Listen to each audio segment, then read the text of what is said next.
জুলাই ঘোষণাপত্র প্রণয়নের প্রস্তুতির অংশ হিসাবে রাজনৈতিক দলগুলোর প্রতিনিধিদের সাথে বৈঠকে বসছেন প্রধান উপদেষ্টা মোহাম্মদ ইউনূস।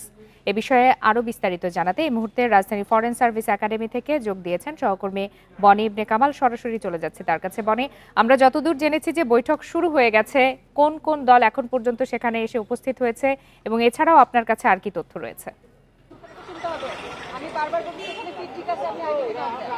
মোটামুটি ইসলামী সমমনা যে রাজনৈতিক দলগুলো রয়েছে, জামায়াত ইসলামী আছে, খেলাফত মজলিস, গণতন্ত্র মঞ্চ, এছাড়াও গণসংহতি, গণ অধিকার পরিষদ, জেএসডি, এরকম অনেকগুলো দল কিন্তু এরই মধ্যে এই আলোচনায় যোগ দিয়েছেন। প্রায় বিকেল 4টার আগে ভাগেই কিন্তু তারা চলে এসেছেন এবং বিকেল 4:17 অন্তর্বর্তী সরকারের প্রধান উপদেষ্টা ডক্টর মোহাম্মদ ইউনূসের গাড়ি ফরেন সার্ভিস একাডেমিতে প্রবেশ করে এবং তার কিছুক্ষণ পর থেকেই কিন্তু বৈঠক শুরু হয়েছে বলে আমরা জানতে পেরেছি।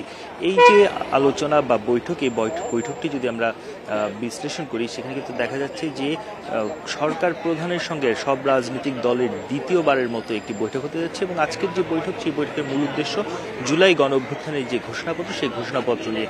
ঘোষণাপত্রের একটি খসড়া অনেকের হাতেই আছেন এবং যারা রাজনৈতিক দলগুলো এসেছে তারা বলছিল যে তাদের সেই খসড়ার মধ্যে কিছু সংযোজন, বিয়োজন, পরিমার্জনের প্রস্তাব রয়েছে, তারা সেই প্রস্তাবগুলো করবেন। বিশেষ করে রাজনৈতিক দলগুলো বলছে যারা এই গত 15 বছরে আওয়ামী লীগ সরকার আমলে বিভিন্নভাবে নির্যাতিত হয়েছে, তাদের অবদানের কথাও এই জুলাই ঘোষণাপত্রে উল্লেখ থাকতে হবে এবং সুস্পষ্টভাবে কারা কি ধরনের নির্যাতন হয়েছে এবং আগামীর বাংলাদেশ কেমন হওয়া উচিত, সেই বিষয়গুলো আরও সুস্পষ্ট কিছু উদ্দেশ্য এবং সুস্পষ্ট কিছু নির্দেশনা সেখানে থাকা প্রয়োজন বলে তারা মতামত দিচ্ছেন।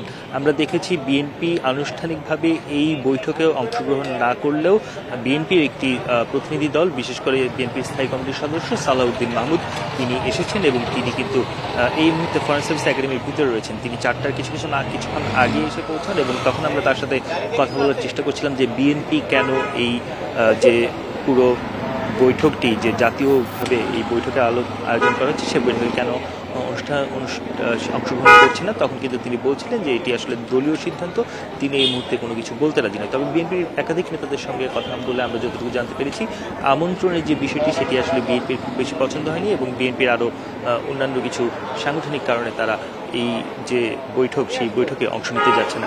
এছাড়া অন্যান্য যে রাজনৈতিক দলগুলো এসেছে, ছোট বড় সব রাজনৈতিক দলের সঙ্গে কথা বলছিলাম, তারা বলছিলেন যে তাদের প্রত্যেকেরই কিছু নিজস্ব প্রস্তাবনা আছে, সেই প্রস্তাবনাগুলো তারা এই জুলাই গণ অভ্যুত্থান যে ঘোষণাপত্র, সেই ঘোষণাপত্রে সংযোজন করতে চান। সার্বিকভাবে এখন পর্যন্ত বৈঠক শুরু হয়েছে, এই বৈঠক সন্ধ্যা 7টা নাগাদ চলতে পারে এমন একটি সময় শিডিউল আমাদেরকে জানানো হয়েছে। পুরো বৈঠক শেষ হওয়ার পরে যে রাজনৈতিক দলগুলো আজকে এই বৈঠকে অংশ নিয়েছে তারা কথা বলবেন, পাশাপাশি কথা বলবেন সরকারের যারা রয়েছেন তারাও কথা বলবেন। তখন হয়তো জানা যাবে যে এই বহুল আকাঙ্ক্ষিত যে জুলাই ঘোষণাপত্র, সেটি কবে ঘোষণা হতে যাচ্ছে বা কবে সেই জুলাই ঘোষণাপত্র প্রকাশ করা হবে। জীবনে আপনি তথ্য সংগ্রহ করতে থাকুন। ধন্যবাদ আপনাকে।